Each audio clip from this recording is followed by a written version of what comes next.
একদম খাস্তা মুচমুচে খুব জনপ্রিয় চৌকোনা পরোটার রেসিপি নিয়ে এসেছি।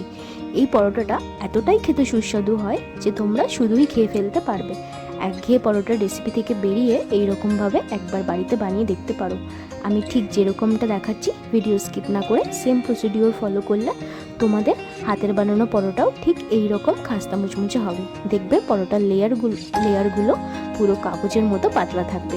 শুধুমাত্র কিছু ট্রিক্স ফলো করতে হবে। আমি এখানে ময়দাটা মাখার জন্য নিয়েছিলাম হচ্ছে 1 কাপ ময়দা, আর আটা নিয়েছিলাম হচ্ছে 1 কাপ, আর তার মধ্যে 1 চিমটি নুন দিয়েছিলাম, আর বড় টেবিল চামচের 1 চামচ সাদা তেল দিয়েছিলাম।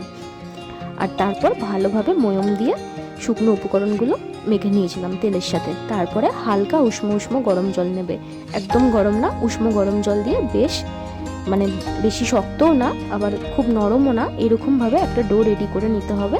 আর ডোটাকে 1 থেকে 2 ঘন্টা ঢেকে রেস্টে রেখে দিতে হবে। ব্যাস, এতেই তোমাদের 90% কাজ হয়ে যাবে পরোটা বানানোর জন্য। আর ঠিক যেরকমটা ভিডিওতে দেখালাম পুরো সেম প্রসেসে পরোটাটা বানিয়ে ফেলবে।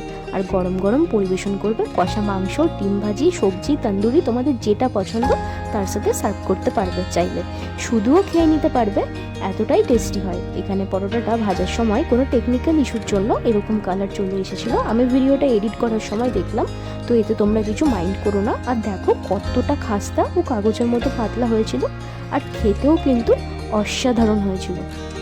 যদি তোমাদের রেসিপিটা ভালো লেগে থাকে তো একটা লাইক অবশ্যই করে দেবে। টাটা, দেখা হবে নেক্সট কোনো ভিডিওর সাথে।